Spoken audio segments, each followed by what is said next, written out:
নীলাকাশ পত্রিকার পক্ষ থেকে বাদল জয়সওয়াল স্মৃতি সামান্য অনুষ্ঠান অনুষ্ঠিত হলো বোকারোর চন্দন কেয়ারিতে।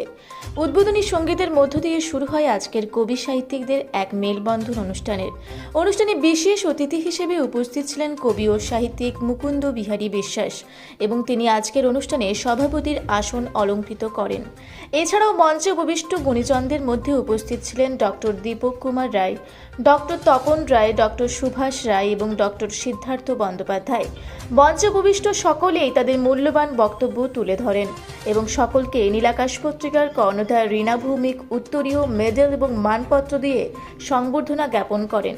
এছাড়াও উপস্থিত সমস্ত কবি, সাহিত্যিক ও গুণীজনদেরকে নীলাকাশ পত্রিকার পক্ষ থেকে গোলাপ, উত্তরীয় মেডেল এবং মানপত্র দিয়ে সংবর্ধনা জ্ঞাপন করা হয়।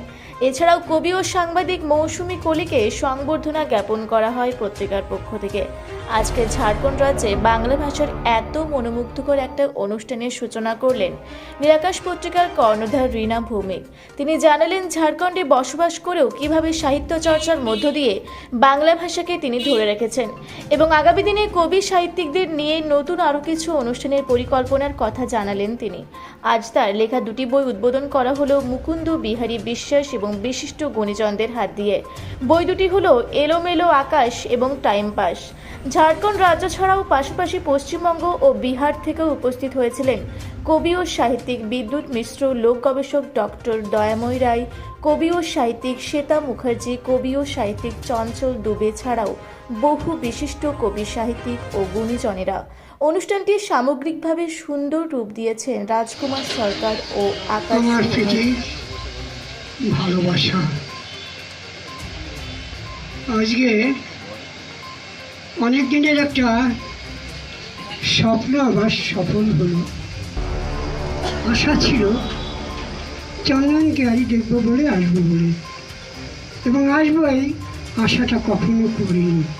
হঠাৎ যেন আকাশে চাঁদের মতন একটা ফুলকি ছুটে এলো, আমাকে টেনে আনলো চন্দন কেয়ারি। লেখা আছে, বাংলা পড়ুন, বাংলাকে ভালোবাসুন, কিন্তু বাংলার হাসি যে একটা বড় প্রেমের সাহিত্য, সে কথাটিও আজ এই অনুষ্ঠানে প্রকাশ পেল। এটাই সব থেকে আমার কাছে বড় আনন্দের। রাজকুমার রাস্তায় দাঁড়িয়েছিল, তাকে বলেছিলাম 1:40-এর মধ্যে ঢুকবো। অবশ্য সেই টাইমের মধ্যে ঢুকেছি। দেখছো দাঁড়িয়ে আছে পোস্ট অফিসের সামনে, হাত ধরে নিয়ে এলো। শ্রদ্ধা ধরে যে আমি চলতে পারবো না, এটা ওর মনের অভিপ্রায়। তো আজকে এই সিঁড়ি দিয়ে ওঠার সময় আমাকে রাজকুমার বলল যে ছোট্ট একটি অনুষ্ঠান রীনাদির বাড়ির ছাদের উপরে। তাই আমি বললাম, এইটাই তো চমৎকার জায়গা, উন্মুক্ত আকাশ দেখা যাবে। তা সত্যি খুব আনন্দ লাগলো এবং রাজকুমারের কথাটা আমি উইথড্র করছি এই কারণে যে ছোট্ট অনুষ্ঠান ছোট্ট নয়, এক বিশাল পাওনা আমাদের সাহিত্যের জগতে। যেটা বলা হয়েছে ভালোবাসা, ভালোবাসা একটা প্রাণ, ভালোবাসা একটা গভীর সাহিত্য এবং আন্তর্জাতিক প্রেমের দিক থেকে বাংলা তার আদর্শ এবং সাহিত্যের ভাবধারা নিয়ে সমস্ত বিশ্বকে আলিঙ্গন করে।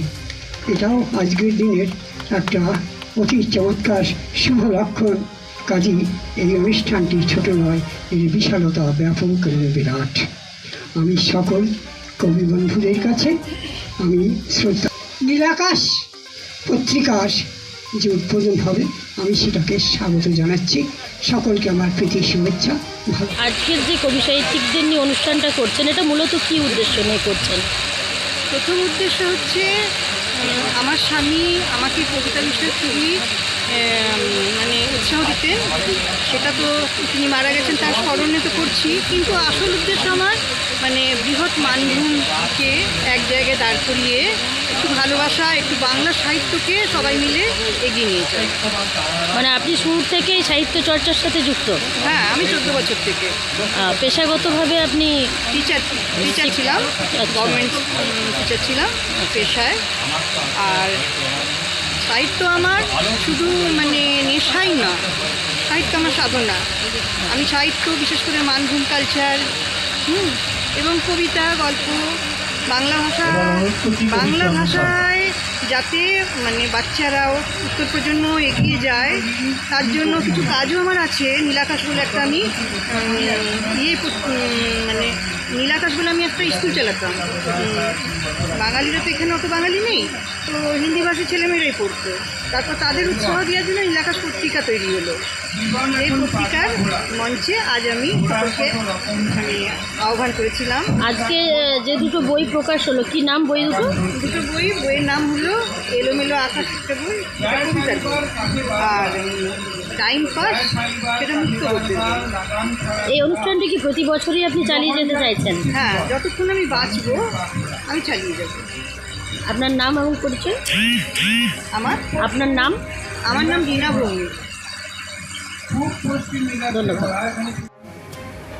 হতাশাক্লিষ্ট শান্ত দুপুরবেলা, শুকনো পাতার মর্মর ধ্বনি বাজলো যেন খেয়াল মতো।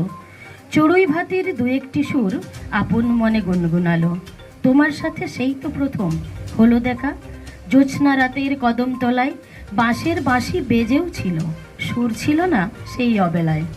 ডুব দিলে তাই অত। পুরুলিয়া থেকে মৌসুমী কোলের রিপোর্ট, রূপসী বাংলা মিডিয়া।